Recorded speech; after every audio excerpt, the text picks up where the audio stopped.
নমস্কাৰ প্ৰিয় শ্ৰোতাসকল, আমি পাঠ কৰি আছোঁ ধূলিয়ৰী বাটৰ ধূসৰ ছাঁ শীৰ্ষক এখন প্ৰেমৰ উপন্যাস। এয়া সপ্তম খণ্ড, ছাঁৰ আঁৰৰ ষড়যন্ত্ৰ। আদালতত অনন্যাৰ হাতত পৰাজয় স্বীকাৰ কৰিবলগীয়া হোৱাৰ পাছত মেঘালীৰ বাবে সেইদিনা আছিল জীৱনৰ আটাইতকৈ অপমানজনক দিন। তাইৰ সেই প্ৰতিপত্তি, দম্ভ আৰু অহংকাৰ যেন অনন্যাৰ যুক্তিৰ ধাৰত ম্লান পৰি গৈছিল। কিন্তু মেঘালী এনেকুৱা নাছিল যে তাই সহজে হাৰ মানি ল'ব। তাইৰ মনত এটা নতুন জুই জ্বলি উঠিছিল, প্ৰতিশোধৰ জুই।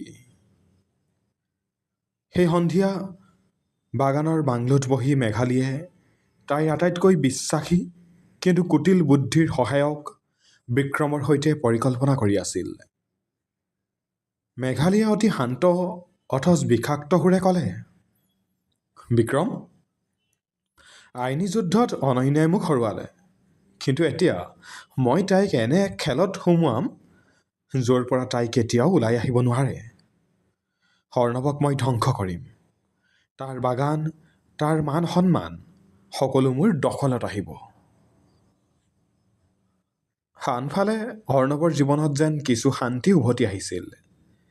সি অনন্যাৰ কাষত বহি চাহৰ কাপটো হাতত লৈ আছিল। হনু, তোমাক আজি মই কি বুলি ধন্যবাদ দিম? তোমাৰ বাবে আজি মোৰ পৰিয়ালৰ সম্পত্তিৰ ওপৰত মোৰ অধিকাৰ খৰ্ব হোৱাৰ পৰা বাচিল। অনন্যাই দূৰৰ পাহাৰখনৰ ফালে চাই অলপ চিন্তিত হৈ ক'লে, অৰ্ণৱ, এই জয় স্থায়ী নহয়। মেঘালীয়ে নিশ্চয় কিবা এটা ডাঙৰ ষড়যন্ত্ৰ কৰি আছে। তাইক মই যিমান চিনি পাওঁ, তাই ইমান সহজে নীৰৱ হৈ বহি নাথাকে। ঠিক সেই সময়তে বাগিচাৰ পৰা এক উদ্বিগ্ন খবৰ আহিল। বাগিচাৰ আটাইতকৈ পুৰণি আৰু অভিজ্ঞ মেনেজাৰ হৰেণ কাকতীয়ে খবৰ দিলে যে বাগিচাৰ শ্ৰমিকসকলৰ মাজত হঠাৎ এটা গুজব বিয়পি পৰিছে। গুজবটো হ'ল অৰ্ণৱে বাগানখন বেচি দিবলৈ ওলাইছে আৰু নতুন মালিক অহাৰ লগে লগে সকলো শ্ৰমিকৰ কাম যাব। অৰ্ণৱ আচৰিত হৈ উঠিল, কি? মই কেতিয়া ক'লোঁ? সেইবোৰ মিছা কথা কোনে বিয়পাইছে? অনন্যাই ততাতৈয়াকে বুজি পালে যে এইটো মেঘালীৰ নতুন চাল। তাই লোকৰ জৰিয়তে শ্ৰমিকসকলৰ মাজত ভয় আৰু অবিশ্বাসৰ সৃষ্টি কৰিবলৈ চেষ্টা কৰিছে।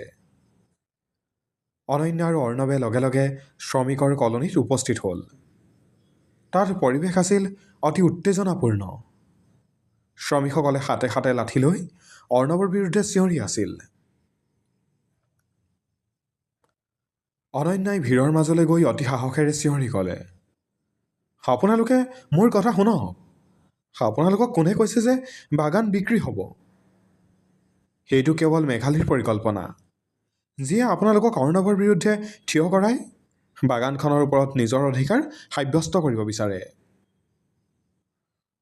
ভিৰৰ মাজৰ পৰা এজনে চিঞৰিলে, আমি বিশ্বাস নকৰোঁ। অৰ্ণৱ শইকীয়াই আমাৰ পেটত গোৰ মাৰিবলৈ ওলাইছে। অনন্যাও শান্ত নহ'ল।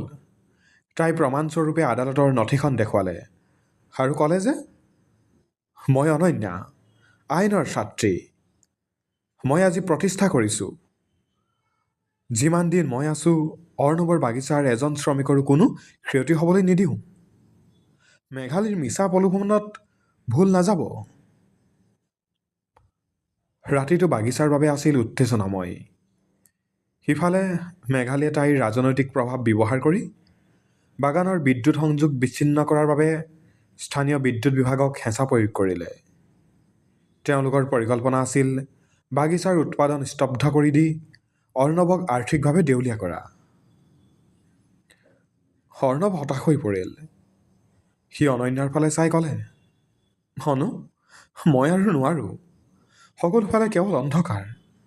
সেইখন বাগান হয়তো মোৰ ভাগ্যত নাই।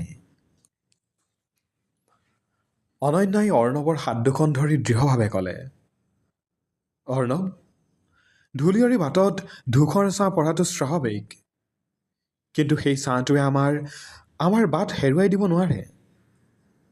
আমি আৰু এক ডাঙৰ আইনী যুদ্ধৰ বাবে প্ৰস্তুত হ'ব লাগিব। সেইবাৰ মই কেৱল উকিল নহয়, তোমাৰ ঢাল হৈ থিয় দিম। ৰাতিৰ নিস্তব্ধতাত পাহাৰৰ সিপাৰে মেঘালীয়ে এটা ক্ৰূৰ হাঁহি মাৰিলে। তাইৰ হাতত আছিল এক নতুন নথিপত্ৰ, যিটোৱে হয়তো অৰ্ণৱৰ বাগানৰ আইনগত ভেটিটোৱেই কঁপাই দিব। প্ৰিয় শ্ৰোতাসকল, সপ্তম খণ্ড ইমানতেই সামৰণি মাৰিছোঁ।